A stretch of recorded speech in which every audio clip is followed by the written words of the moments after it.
going down, you guys? Bearder Retro 84 coming at you again. Today we're going to talk about one of my favorite systems of all time and to collect for, and that is the original Xbox. Original Xbox, it is something that just is so cheap to find games for.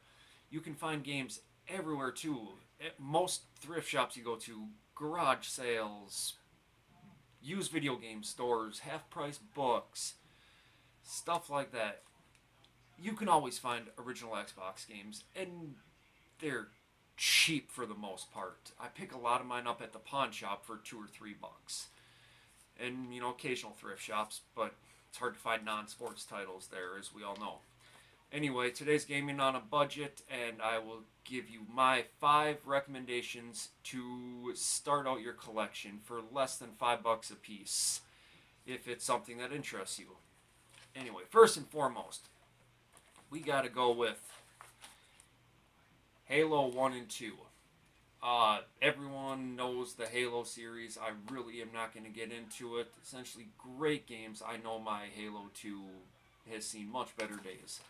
But I literally think $2 a piece on them or so is what I paid, which I'm sure you could find me even cheaper if you really search a lot. But unfortunately, if I see something and it's cheap, I'll pick it up if it interests me. Like I said, $4 for 2 games, essentially $4 or $5 maybe. You can't really go wrong there. And yes, I'm wearing my awesome Pixel Dan Blandenbag Mini Madness t-shirt today. Little shout out there, but he's big YouTuber and I'm just a little fella, so I really didn't need to do that. But anyway, I'm rambling now. Next up, it's a game. It's a good game, but I did not get as into it as some people did. Most people that play this game just absolutely love it so much. With me, I am not a big fan of the stealth style games, such as the Metal Gear Solid games. I'm not a big fan of the stealth style. I don't like it. The Deus Ex games, I don't like playing the stealth variety in those. I like doing the action and bam, bam, bam, go shoot them. So this game, it is a good game. It is cheap. It is a must-own in my opinion, but it is just something that I think a lot of other people get much more enjoyment out of than I do. That game, Chronicles of Riddick: Escape from Butcher Bay. A lot of lists I've seen and reviews. This game is considered one of the best to get for the console.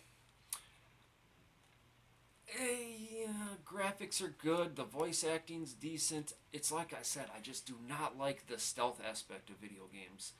And it's kind of like a Metal Gear Solid-esque type game. You're gonna sneak around, you're trying to escape from the prison,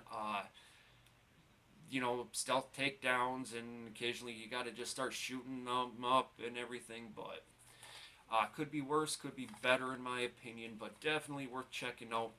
I paid $4 for it, I believe. So, I mean, nice and cheap, and it'll get you quite a few hours of entertainment. Alright, next up, it's kind of a weird game, and if you have not played it before, you're not really going to understand why I would put this on my list. But, Greg Hastings Tournament Paintball.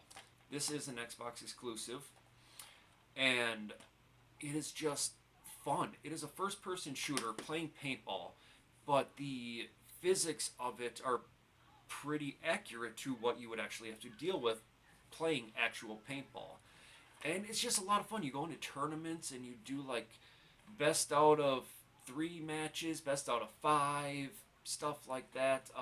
You can actually cheat in this game. If you get hit by a paintball, there's a little, what's the word I'm looking for? Like a little game to where if you hit, I think it's the A button in the correct spot, you can wipe the paint away and you won't be eliminated, but you only have a matter of seconds to do it. But if you get hit twice, it won't even pop up that mini game.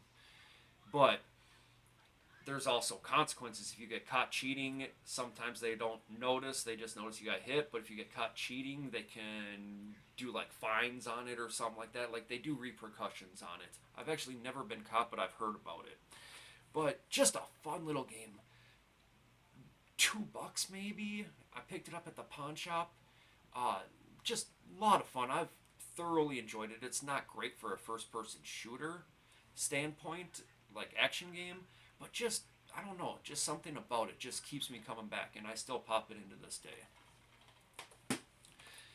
Next up, another Xbox exclusive. I haven't put a whole lot of time into this game, but I've put a little bit in, and I just have so many games I'm trying to play right now that sometimes ones I'm playing just get pushed way back, and it's about time I come back to this one, and I will. Maybe I'll do a let's play on it. Let me know if you think I should. But we have Crimson Skies. Crimson Sky High Road to Revenge, actually. Like I said, another Xbox exclusive. Pretty much the story is you're in an alternate 1930s universe, and it's a bunch of space pirates. Or not space pirates, sky pirates, plane pirates. You fly around in the plane. Think of Waterworld only with planes. Pretty much.